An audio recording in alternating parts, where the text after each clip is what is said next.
प्यारे साथियों नमस्कार। मैं हूं गोपाल सर और आज की इस क्लास में दोस्तों मैं आप लोग को बताने वाला हूं बिहार बोर्ड क्लासेज जो आप लोग की गणित वाली बुक थी दोस्तों उसी का 9वां चैप्टर क्षेत्रमिति का प्रश्नावली 9.3 पर आज हम लोग बात करने वाले हैं और यह क्लास कमजोर बच्चों के लिए काफी आसान जाने वाला है। तो चलिए क्लास को करते हैं शुरू। उससे पहले आप लोगों से रिक्वेस्ट है, चैनल पर नए हो तो चैनल को कर देना भाई साहब सब्सक्राइब, क्योंकि इससे बेहतर कंटेंट आप लोगों को कहीं नहीं मिलने वाला है। हर चैप्टर का हमने सोल्यूशन करवाया है बिल्कुल आसान भाषा में, तो चैनल को कर दीजिए सब्सक्राइब। तो चलिए अब आगे बढ़ते हैं, यानी कि क्लास को करते हैं स्टार्ट। प्यारी साथियों हमारा प्रश्नावली 9.3 का क्वेश्चन नंबर 1 बहुत आसान है, तो चलिए इसे पढ़ लेते हैं। देखिए दोस्तों बोल रहा है आपको एक बेलनाकार टैंक दिया हुआ है, निम्नलिखित में से किस स्थिति में आप उसका पृष्ठीय क्षेत्रफल ज्ञात करेंगे और किस स्थिति में आयतन ज्ञात करेंगे। दोस्तों आप लोग समझने का प्रयास कीजिए, उसके बाद हम आगे बढ़ेंगे, यानी इसको सॉल्व करना प्रारंभ करेंगे। देखिए दोस्तों बोल रहा है एक बेलनाकार टैंक दिया, यहां पर आप लोग आकृति में देख सकते हो अपने बुक में, और बोल रहा है निम्नलिखित में से किस स्थिति में आप उसका पृष्ठीय क्षेत्रफल ज्ञात करेंगे और किस स्थिति में आयतन ज्ञात करेंगे। दोस्तों इसमें ऐसा कौन सा स्थिति आएगा, तीनों प्रश्न में स्थिति दिया गया है और हमको बताना है कि कौन सा स्थिति में हमको आयतन ज्ञात करना पड़ेगा और कौन सा स्थिति में हमको पृष्ठीय क्षेत्रफल ज्ञात करना पड़ेगा, ये हमको लिखना पड़ेगा। ठीक है दोस्तों, तो चलिए हमारा पहला प्रश्न है दोस्तों ए नंबर, बोल रहा है यह ज्ञात करने के लिए कि इसमें कितना पानी रखा जा सकता है। दोस्तों बोल रहा है एगो टैंक है, ठीक है, इसमें कितना पानी रखा जा सकता है, मतलब इसमें कितना पानी रखा जा सकता है। तो इसमें तो दोस्तों आयतन की बात हो रही है, तो पहला प्रश्न का उत्तर क्या हो जाएगा दोस्तों, छोटा सा हल हो जाएगा, क्या हो जाएगा, आयतन हो जाएगा। बस इतना ही तो दोस्तों इसका आंसर होगा। कितना आसान था, बहुत आसान था ना। दूसरा हमारा दोस्तों बी नंबर बोल रहा है इसका प्लास्टर करने के लिए वांछित सीमेंट बोरियों की संख्या। अब देखिए दोस्तों बोरियों की संख्या पूछ रहा है, तो इसमें तो दोस्तों क्षेत्रफल की बात हो रही है, क्योंकि संख्या तो तभी निकलेगा जब इसका पृष्ठीय क्षेत्रफल निकालेंगे। तो यहां पर दोस्तों लिखेंगे, क्या लिखेंगे दोस्तों, पृष्ठीय क्षेत्रफल, पृष्ठीय दोस्तों क्षेत्रफल। और हमारा अब दोस्तों सी नंबर प्रश्न क्या है, तो दोस्तों हमारा बोल रहा है इसमें भरे पानी से भरे जाने वाले छोटे टैंकों की संख्या। अब पानी से भरे जाने वाले दोस्तों टैंकों की संख्या आप कैसे निकालेंगे, तो आयतन की मदद से निकालेंगे। कितना आसान प्रश्न है भाई साहब, बिल्कुल बन जाएगा आप लोगों से। तो चलिए ये सारे प्रश्न का उत्तर हमने ला दिया, यानी क्वेश्चन नंबर 1 का सारे प्रश्न आप लोगों से, उम्मीद करता हूं आप लोगों से बन जाना चाहिए।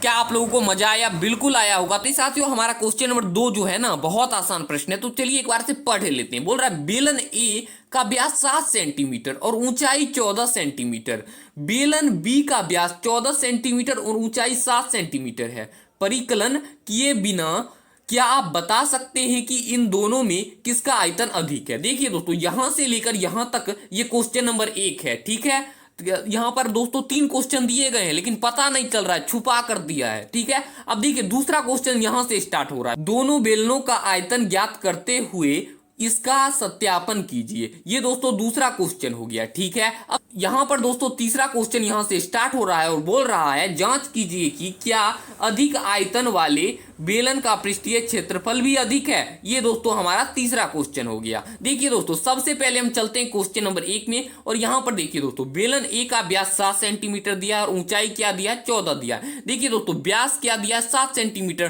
तो त्रिज्या तो अपने आप आ जाएगा, बुक में ही निकाल देते हैं, आर बराबर। देखिए दोस्तों आर बराबर एक सूत्र होता है d/2, यानी आर का मतलब होता है दोस्तों त्रिज्या, डी का मतलब होता है व्यास।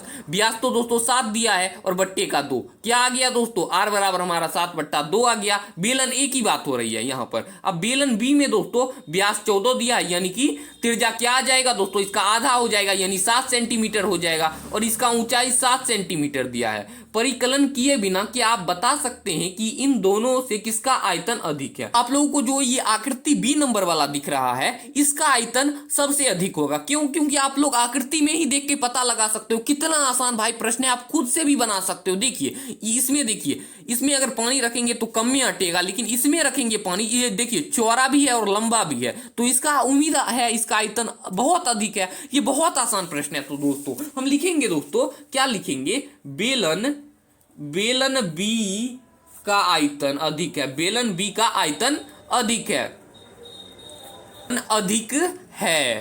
अधिक है। ये दोस्तों हो जाएगा। ठीक है, पहला का आंसर तो दोस्तों आ गया क्वेश्चन नंबर 1 का पहला का आंसर। अब दूसरा प्रश्न दोस्तों आरंभ क्या है और दूसरा प्रश्न बोल क्या रहा है, बोल रहा है दोस्तों दोनों बेलनों का आयतन ज्ञात करते हुए इसका सत्यापन कीजिए। दोस्तों अब हमको बेलन का जो आयतन हमको ज्ञात करना है उसका सत्यापन करना है, यानी बेलन का दोस्तों आयतन हमको ज्ञात करना है।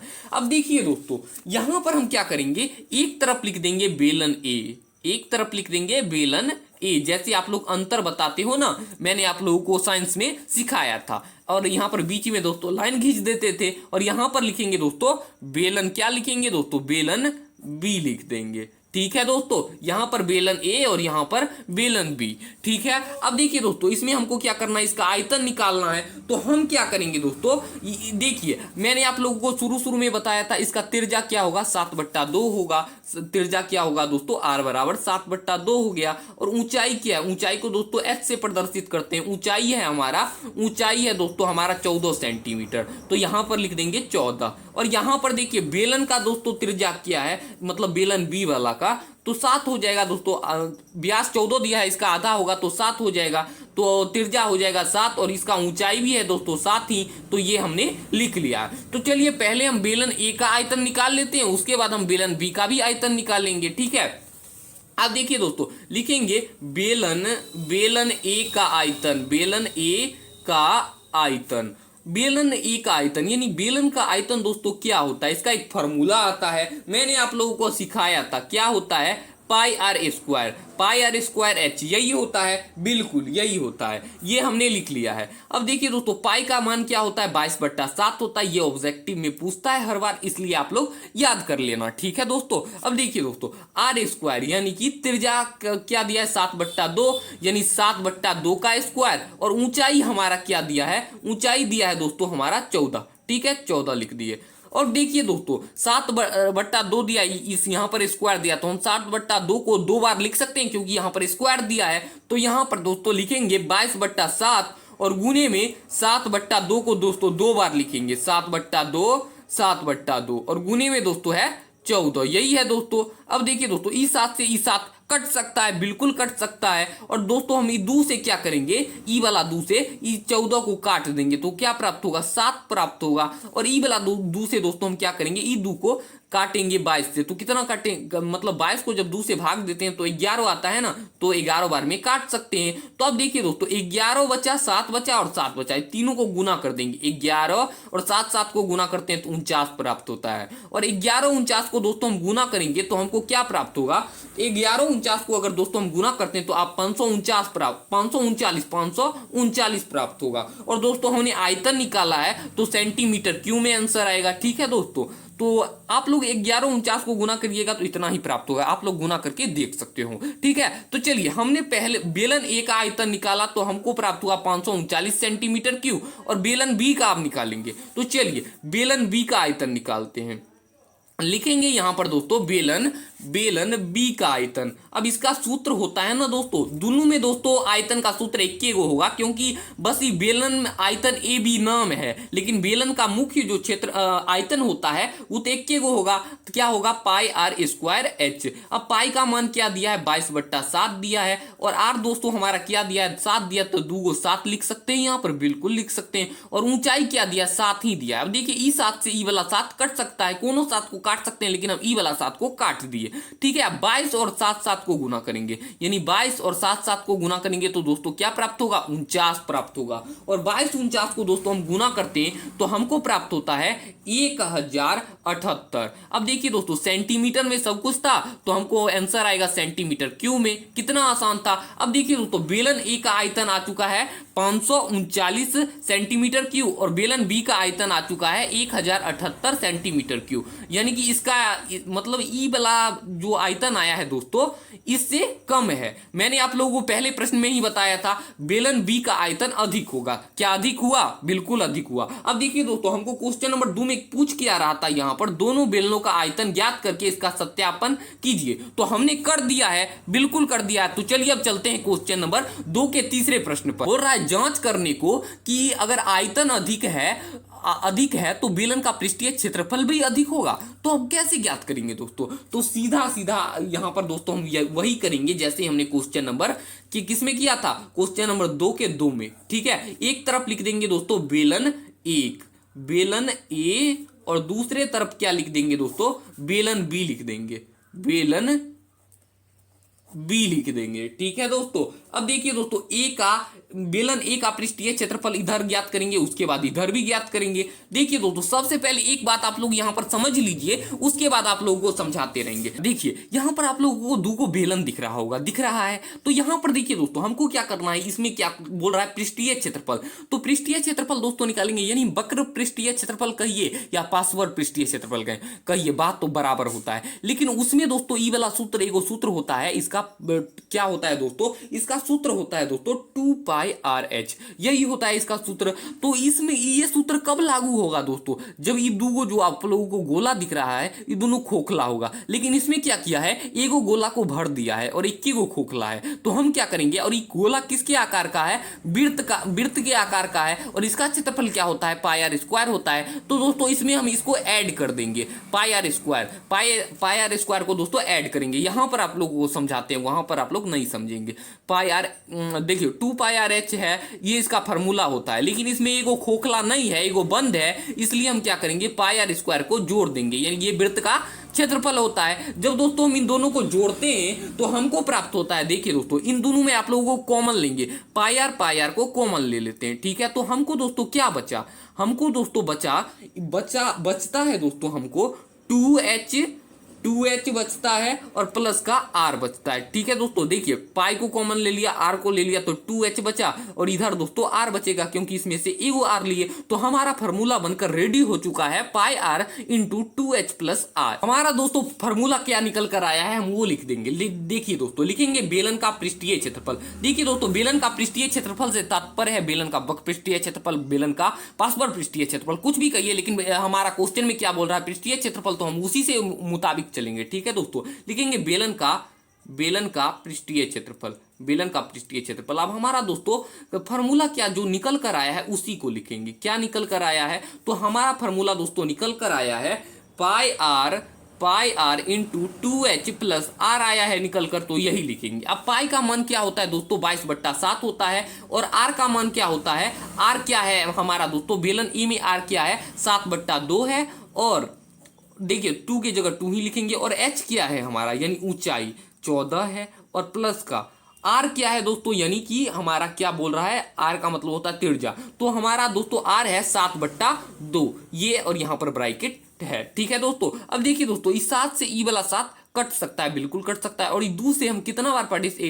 22 आ जाए, 11 बार पढ़ेंगे। ठीक है, अब देखिए दोस्तों, 2 को 14 से हम गुना करेंगे, 11 आ गया, तो यहाँ पर 11 लिख देते हैं, और 2 को 14 से गुना करेंगे तो हो जाएगा 28, और प्लस का क्या है दोस्तों, 7/2। ठीक है, यहां तक में कोई दिक्कत नहीं होना चाहिए, कोई दिक्कत भी नहीं है। अब देखिए दोस्तों, हम 28, इसके बट्टे में कुछ नहीं है, तो 1 हो जाएगा, और 1 और 2 का एलसीएम लेंगे तो क्या होगा दोस्तों, 2 ही होगा। ठीक है, तो 1 और 2 का हमने एलसीएम लिया तो हो गया दोस्तों 2।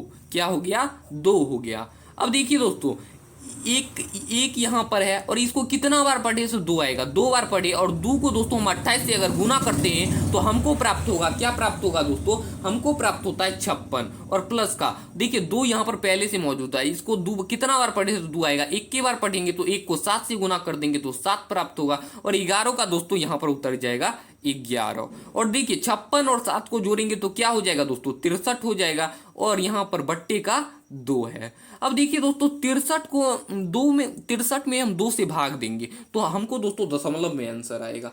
63 को जब दोस्तों हम 2 से भाग देते हैं तो हमको प्राप्त होता है 31.5। आप लोग भी भाग दीजिएगा तो आपको भी यही आएगा। ठीक है दोस्तों, अब देखिए दोस्तों, यहां पर हम कर लेते हैं, क्योंकि इधर तो बेलन बी का करना है। ठीक है, बेलन बी का देखिए कितना आया, 31.5, और गुने में क्या है, 11 गुने में 31.5।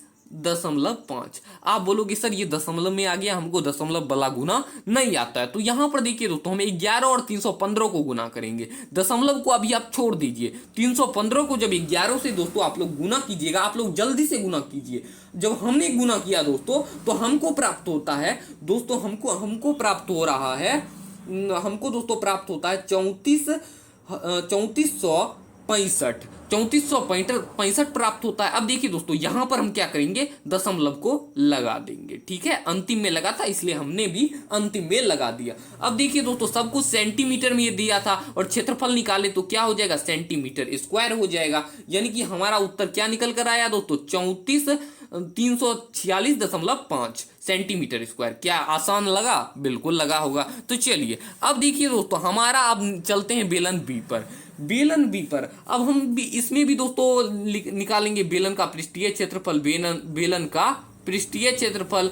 अब पृष्ठीय क्षेत्रफल दोस्तों जो फॉर्मूला आया है उसी फॉर्मूला को इस पर भी लागू करेंगे। पृष्ठीय क्षेत्रफल क्या निकल कर आया है दोस्तों, तो आया है pi R into 2h plus R आया है निकल कर। अब पाई का मान दोस्तों क्या है हमारा 22/7 है और आर क्या है दोस्तों, आर है 7 है था। और देखिए 2 की जगह 2 ही लिखेंगे और एच क्या दिया है दोस्तों, एच भी हमारा 7 दिया है और प्लस का आर। अब देखिए आर भी हमारा 7 दिया, आर का मतलब होता है तिरछा, आप लोगों को बता चुके हैं। देखिए यहाँ पर 7 या बट्टे में यहाँ पर 7 ऊपर है तो ये दोनों कट जाएगा और 2 और 7 को गुना करेंगे तो 14 हो जाएगा और प्लस का क्या है दोस्तों 7 है, यानी कि हो जाएगा 21। यानी 22 को गुना करेंगे 21 से तो दोस्तों हमको प्राप्त होता है 462 और सेंटीमीटर में था तो सेंटीमीटर स्क्वायर हो जाएगा। क्षेत्रफल निकाल लेते तो देखिए क्या हो गया, इसका दोस्तों क्षेत्रफल आया 462 सेंटीमीटर स्क्वायर और इसका आया दोस्तों 346।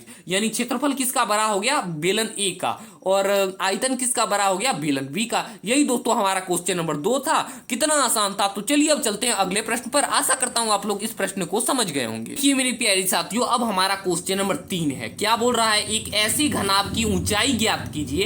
एक ऐसे दोस्तों हमको घनाभ का ऊंचाई ज्ञात करना है जिसके आधार का क्षेत्रफल क्या है 180 सेंटीमीटर, जिसका आयतन क्या है, एक आयतन है दोस्तों 900 सेंटीमीटर क्यूब। तो सबसे पहले हम क्या करेंगे दोस्तों, एक घनाभ बना लेते हैं, उसके बाद आप लोगों को अच्छे से समझाएंगे। आप लोग समझने का भी प्रयास कीजिएगा, ठीक है। ये घनाभ है हमारा, क्या है दोस्तों, घनाभ है। अच्छे से नहीं बना है, आप लोग बना लीजिएगा। देखिए दोस्तों बोल रहा है आधार का क्षेत्रफल 180 सेंटीमीटर स्क्वायर है।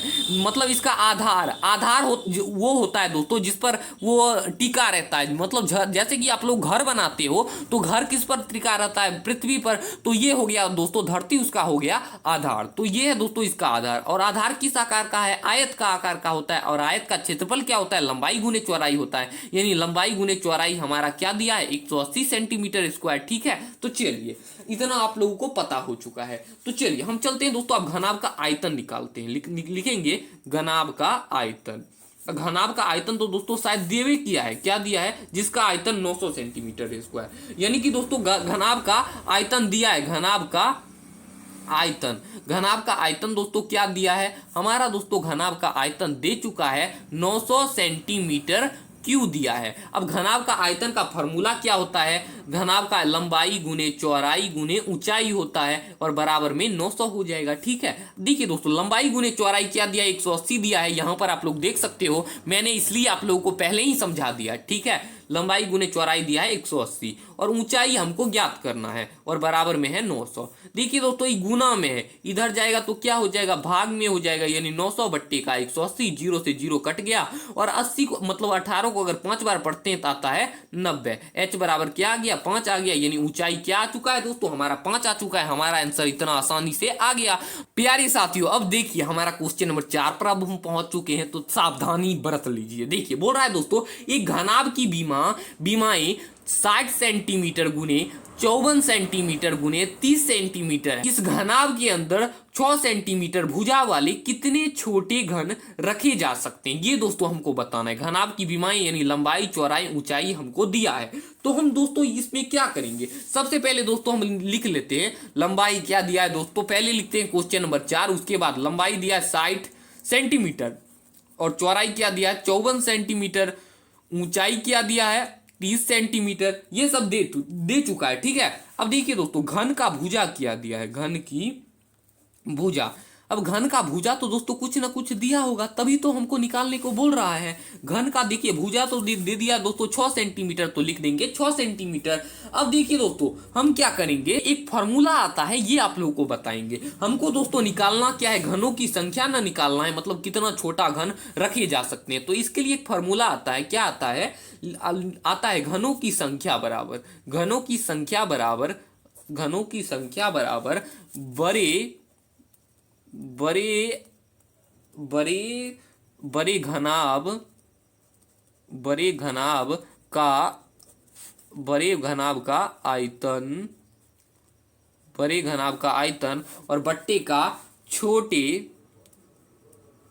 छोटे घनाभ, छोटे घनाभ का आयतन। ठीक है दोस्तों, आयतन।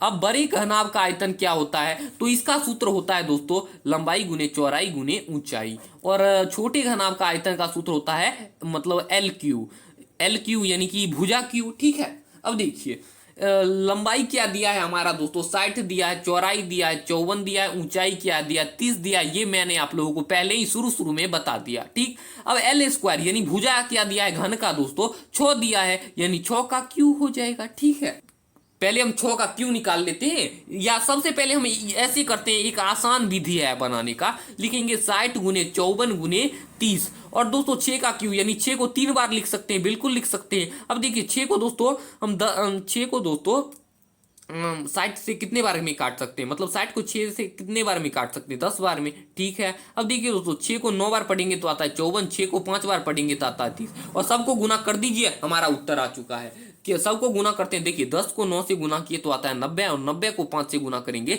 तो 450 आएगा, 450 आएगा, 450 घन हमारा उत्तर आ चुका है। कितना आसान प्रश्न था, आशा करता हूं आप लोग इस प्रश्न को बनाने में काफी मजा आया होगा। तो देखिए हमारा क्वेश्चन नंबर 4 भी सॉल्व हो चुका है। तो देखिए प्यारी साथियों, इस अध्याय में टोटल 8 प्रश्न हैं और हमने 4 प्रश्न को सॉल्व कर दिया है। तो मिलेंगे अगली वीडियो में क्वेश्चन नंबर 5 के साथ, तब तक के लिए धन्यवाद।